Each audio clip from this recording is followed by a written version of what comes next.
It's the year Russia invaded Ukraine and rattled the world. It's the year Argentina made history by lifting the Football World Cup. It's the year thousands took to the streets to protest Iran's morality police. It's also the year that nearly broke the back of cryptocurrencies. It's the year Finfluencer and Fitspiration made it to mainstream English. It's the year China tightened and then eased its harsh COVID restrictions. It's the year Japan's Abe Shinzo fell to an assassination attempt and Pakistan's Imran Khan survived one. It's the year inflation rose around the world, prompting central banks to go on a rate hiking spree. It's also a year a lot of the world limped back to normalcy after 2 years of lockdowns. As 2022 winds down, let's take a look at some of the seminal moments it has given India's economic and financial history. I'm Shireen Bhan and this is Rewind 2022.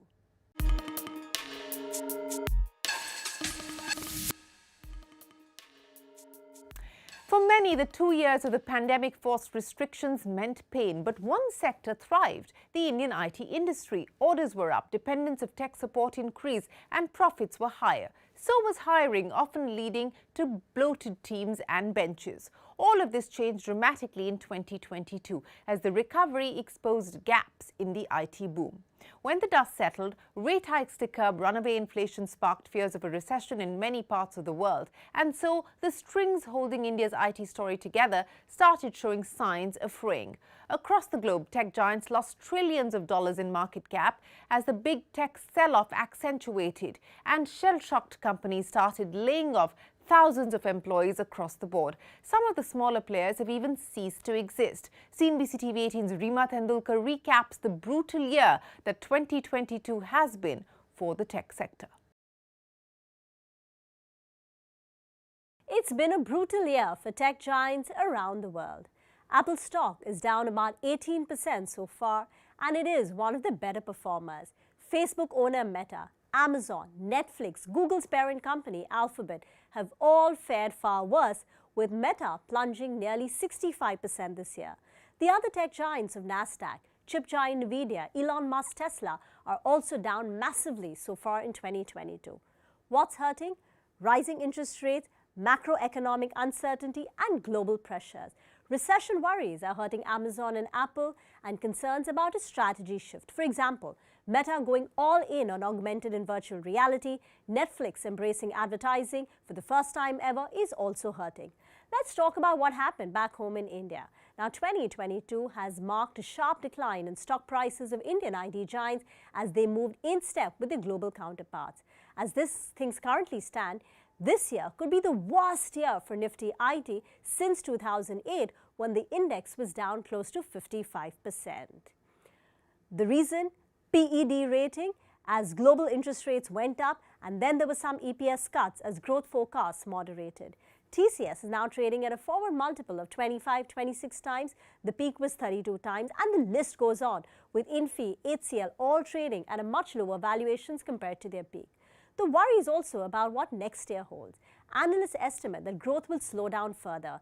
Nomura is saying the US dollar revenue growth to slow down to 8% next year versus 12.7% in FY23 for the big companies.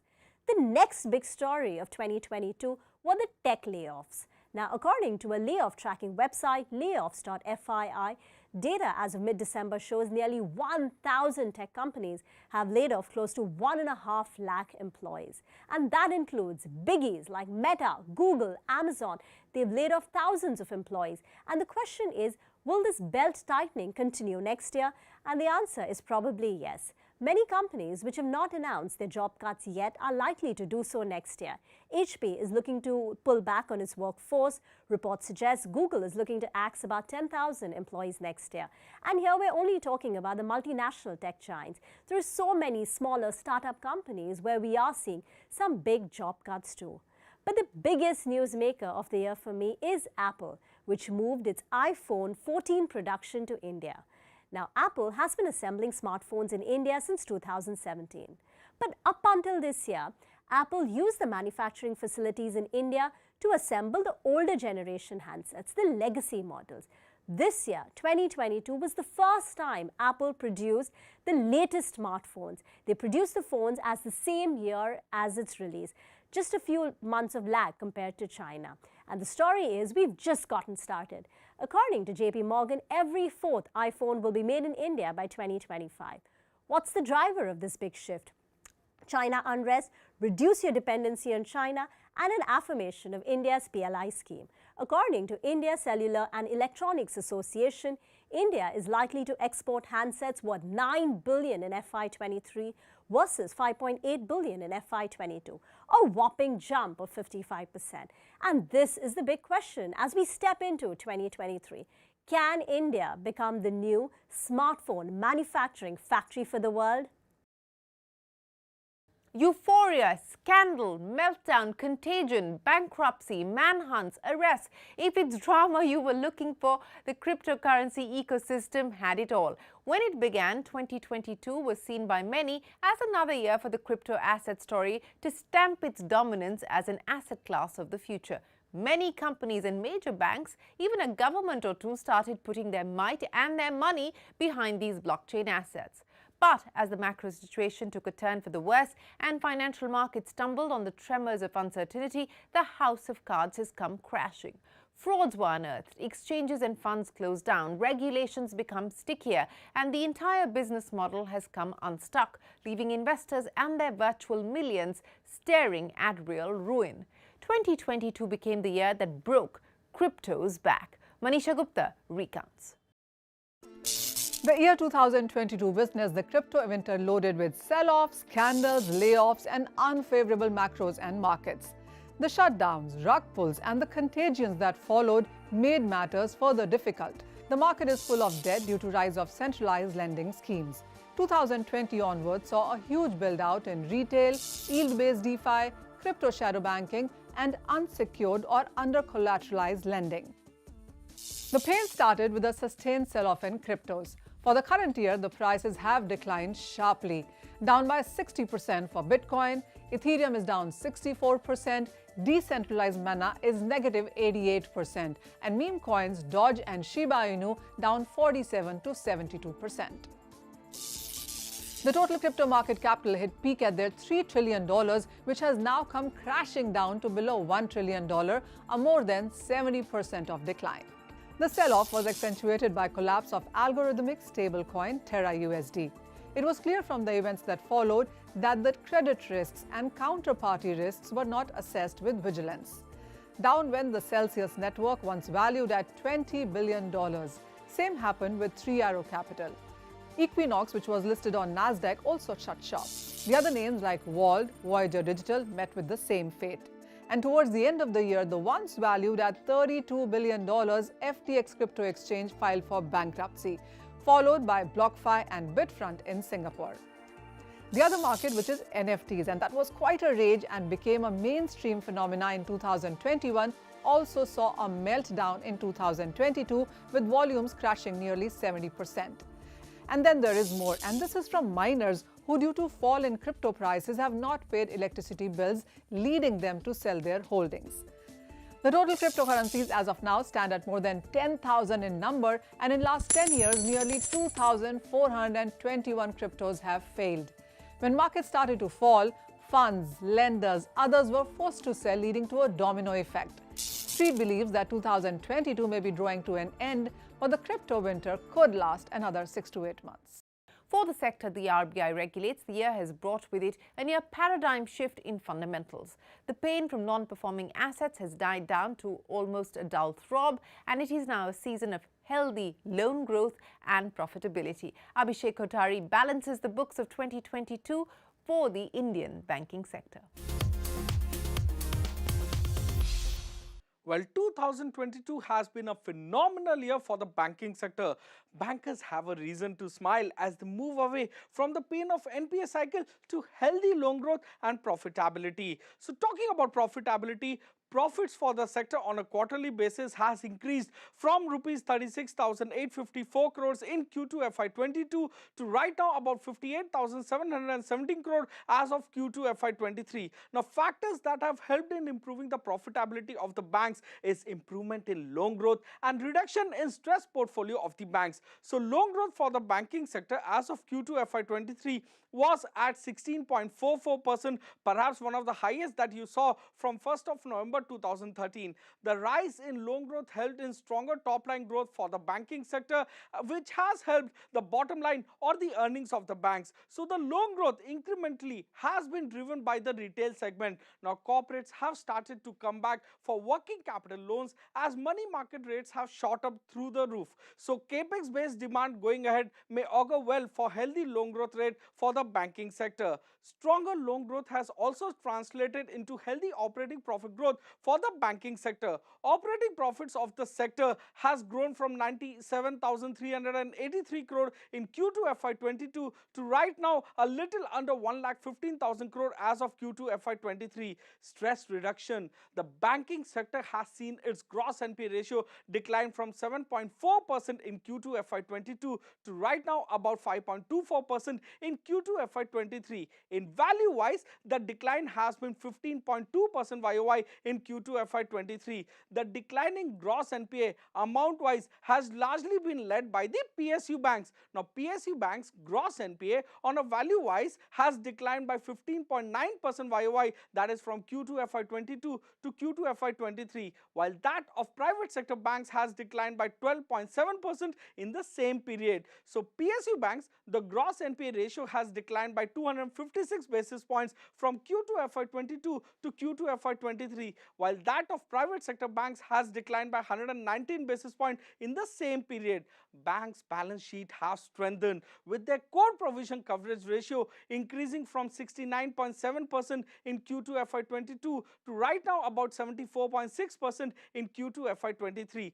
PSU Bank's core provision coverage ratio has increased to 74.9% in Q2 FY23 when compared to a little under 70% in Q2 FY22, and that of private sector banks has increased to 74.4% in Q2 FY23 versus 69% that they had a year ago. So for 2023, the loan growth could remain strong and could be in double digits. Net interest margin will continue to expand till Q4 FY23 results as loans are getting repriced faster and at a healthier rate. Return ratios will expand as credit costs will come down and stress in the balance sheet will continue its downward trajectory. For the most part, 2022 has been the year Indian drug makers felt the shivers that come when a fever breaks. What does it look forward to in 2023? Find out after this short break.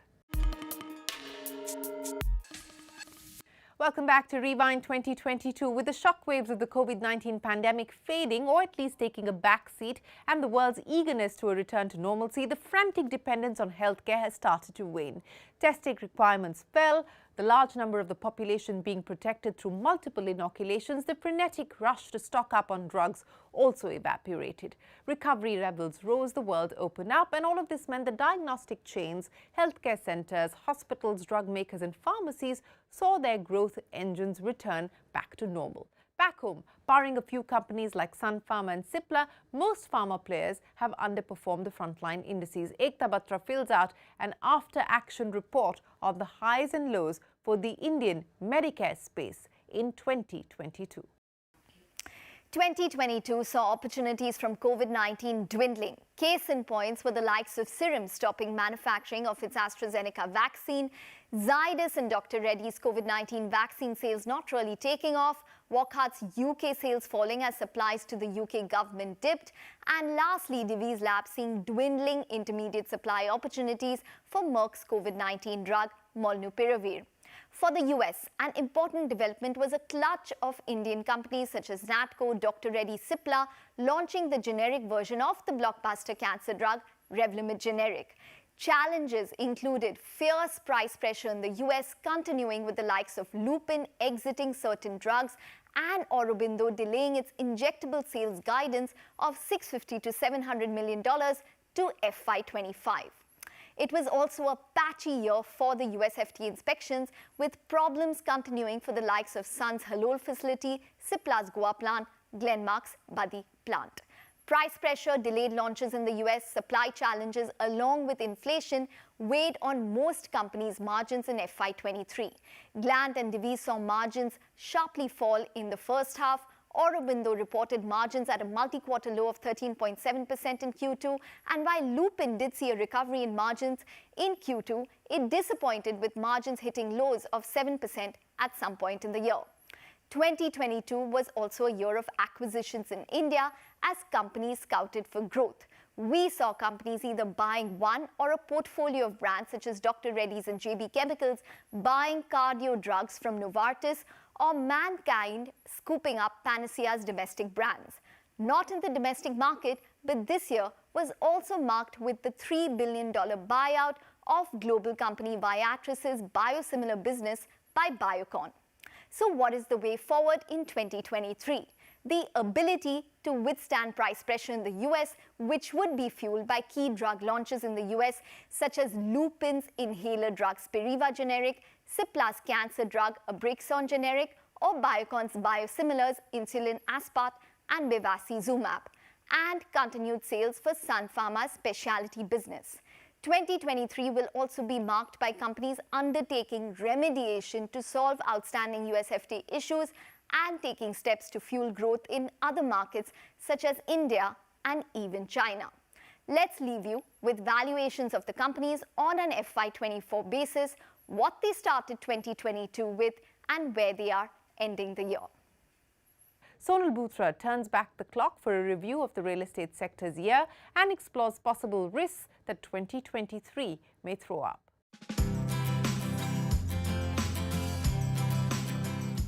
"2022 was about a lot of things. An uptick in real estate cycle is definitely something worth highlighting. We are talking about a steep uptick in residential demand and sales. So let's look at some numbers now. Absorption in residential real estate is not 1, 2 or 3-year high, but at a decadal high. Absorption in residential real estate is basically the amount of space or units which are occupied within a market over a given period of time, typically 1 year. In calendar year 2022, so far, it is at 447 million square feet, which compares with 400 to 425 million square feet that we have seen in past couple of years. It even dipped to 281 in 2017 when the cycle was undergoing some decline. While absorption is increasing, inventories have been declining. Unsold inventory was a big pain point for developers as supply was exceeding demand. But now trends are seeing a reversal. Ready-to-move-in inventory is declining. From levels of 849 billion in 2019, it is now around 500 billion, and that is a big decline.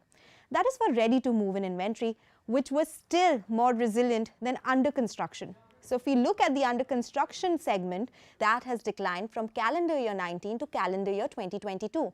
Calendar year 2019, remember, saw a massive increase in inventories. So barring Hyderabad, in the top cities, there is a decline. 23% for Mumbai, 29% for Bengaluru, 14% for Chennai, 20% for Gurugram, 4% for Delhi, 34% for Pune. Only Hyderabad saw an increase of 145% in inventories. Decline in inventories was accompanied by increase in prices. We have been speaking to a whole host of developers, and they have been of the view that passing on price hikes in the last quarter was not very difficult. So price hikes in the September quarter in some geographies have been massive. 3 to 4% in Mumbai, 14% quarter-on-quarter for Delhi NCR, 30% YOY there. Hyderabad has seen a 10% price increase. Navi Mumbai at 14% YOY, up 8% sequentially, and Chennai has seen a decline sequentially, but an increase on a YOY basis. Bengaluru and Pune have also seen moderate price hikes. This is across the industry, including organized and unorganized players. But some experts are of the view that maybe it will not be easy to pass on price hikes now, considering the massive hike in interest rates as well as the inflation. If we look at how listed players have done, strong first half of FY23, more than 100% growth in some cases. Prestige, Macrotech, Mahindra Life Spaces saw more than 100% growth. We have Godrej Properties and DLF with more than 60% growth in bookings, Oberoi at 92%, the likes of Sobha, Kolte Patil, Brigade and Sunteck between 20 to 50%. So, What could the risk to this massive rally be? Definitely rising interest rates. RBI has hiked rates to 6.25% in last few policy meets. And we did ask some big real estate names, and DLF told us that demand for real estate sector was impacted when mortgage rates were at 9%, while Prestige Estates told us if mortgage rates cross 9%, it will impact real estate demand. So rate action from the RBI will be key to watch. Ending this data with some news we got some time back. This is related to commercial real estate, but only goes on to show the impact of rising rates. Blackstone and Starwood Funds Limited saw withdrawals from their real estate funds, and this was following surge of redemption requests. Big and small investors were queuing up to pull money out of real estate funds, which is a sign that yes, the surge in interest rates is threatening to impact at least the commercial property sector. These are two isolated cases, but whether it starts to have an impact on the entire sector, we'll wait and watch. Over $100 billion worth of deals have been signed in the year. Even the startup space has seen a fair share of funding coming in, though the funding winter has put a chill into the proceedings. Nisha Poddar runs through the big M&A deals and trends of 2022. The year 2022, as it comes to an end, has clocked in deals worth $118 billion so far, majority of which came in from the mergers and acquisition space, while private equity also participated with $33 billion.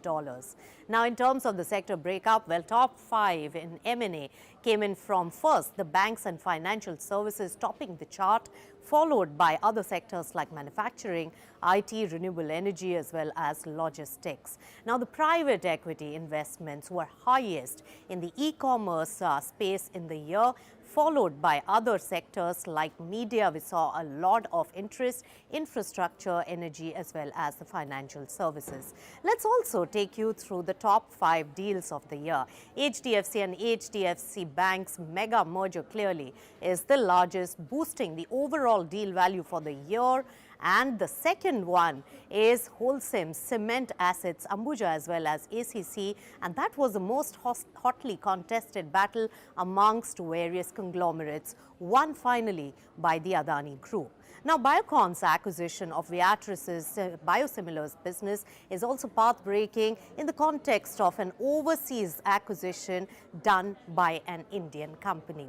Fourth on our list is the global steel giant ArcelorMittal's acquisition of SR Group's ports as well as power assets, critical to its steel assets, which, remember, marks the full and final completion of the SR Steel's buyout via the IBC process, which, remember, has been a very long-drawn deal. So that comes to an end now. And last is the Yes Bank equity deal by private equity firms Carlyle as well as Advent, which, remember, is an important milestone in Yes Bank's bailout plan. Now for the year ahead. Most deal makers are cautiously optimistic about the deal activity, and consolidation could be a big theme play out as economic pressures weigh on the weaker companies. Now, the startup funding winter is already here and expected to intensify further. With the valuations volatile, well, deal closure could be a challenge, while private equity braces up for some value buying in the next year.